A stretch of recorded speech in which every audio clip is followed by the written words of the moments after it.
हैं अगली खबर की ओर, जहां छत्तीसगढ़ किसान कांग्रेस मंगलवार से किसान जोड़ो सम्मान यात्रा निकालने जा रही है।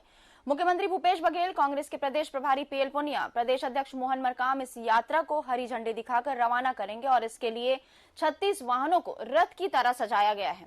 दिसंबर तक यह रथ सभी 90 विधानसभा क्षेत्रों में 2500 किलोमीटर का सफर तय करने वाला ये यात्रा होगी और किसान कांग्रेस की ओर से बताया गया है कि प्रदेश के प्रत्येक शहर और गांव के बूथों में 36 किसान रथ के माध्यम से राहुल गांधी के भारत जोड़ो यात्रा का संदेश पहुंचाया जाएगा। इसमें छत्तीसगढ़ सरकार की 36 जन कल्याणकारी योजनाओं को लोगों तक पहुंचाने की भी पूरी तैयारी की गई है।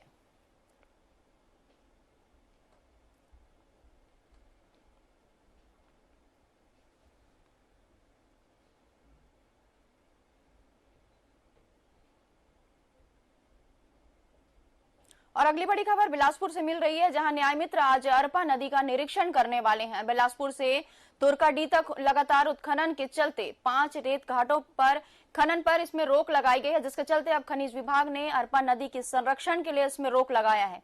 और आज अरपा नदी के संरक्षण के लिए हाईकोर्ट ने न्याय मित्र बनाया है, जो आज अरपा नदी का निरीक्षण करने वाली है और इससे पहले न्याय मित्र इसका निरीक्षण कर चुके हैं। तो बिलासपुर से इस वक्त की बड़ी खबर, न्याय मित्र आज अरपा नदी का निरीक्षण करेंगे। बिलासपुर से तुर्काडी तक लगातार उत्खनन के चलते खनन विभाग ने इस पर रोक लगा दी थी और 5 रेत घाटों पर रोक लगाई गई है। आपको बता दें कि इनके द्वारा एक न्याय मित्र का गठन भी किया गया है, जो इन पर नजर बनाए रखेगी और खनिज विभाग ने अरपा नदी को संरक्षित करने के लिए इस पर रोक लगाई है।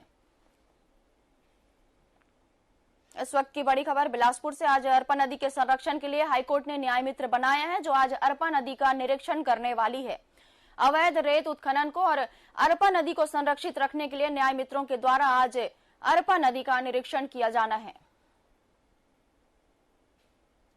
और इस पर अधिक जानकारी के लिए हमारे साथ बिलासपुर से संवाददाता सुधीर सुमन हमारे साथ जुड़ चुके हैं। सुधीर, आज अरपा नदी का निरीक्षण करने वाले हैं न्याय मित्र, क्या कुछ खास रहने वाला इस निरीक्षण में?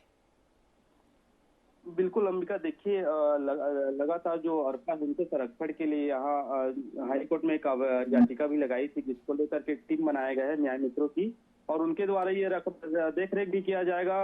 समय समय पे हमने देखे थे कि पिछले कुछ महीनों में ही एक बार और निरीक्षण किया गया था, लेकिन अब एक बार फिर आज निरीक्षण उनके द्वारा किया जाएगा, क्योंकि जिस तरह से अरपा को संरक्षित करने के लिए योजनाएं बनाई गई है और ये भी माना जा रहा है कि प्राचीन काल से ये नदी है बहती आ रही है, लोगों के आस्था से जुड़ा हुआ भी है, तो कहीं ना कहीं यही देखा जा रहा है कि जो अरपा है वो सुरक्षित रहे। लेकिन इसी बीच क्या है, जो रेत माफिया होते हैं वो लगातार यहाँ अवैध उत्खनन कर रहे हैं, जो अरपा नदी है उसको कहीं ना कहीं गंदगी फैलाने की काम कर रहे हैं, तो जिसको देखकर आज जो न्याय मित्र है वो दौरा करेंगे और जो जायजा है वो हाई कोर्ट तक पहुंचाने की उनके द्वारा ये कार्य किया जाएगा। और जितने भी जो काम दिया है, जैसे कुछ अवैध उत्खनन है उन पर रोक लगाई जाएगी, किसी प्रकार की कोई और अन्य कार्य जो रहेंगे जिससे अरपा नदी प्रभावित होगा उसको लेकर के उनके द्वारा रोक लगाई जाएंगी। जी अंबिका, बहुत बहुत धन्यवाद सुधीर हमारे साथ जानकारी साझा करने के लिए। और बता दें कि बिलासपुर से इस वक्त की बड़ी खबर, अरपा नदी को संरक्षित रखने के लिए हाईकोर्ट ने न्याय मित्र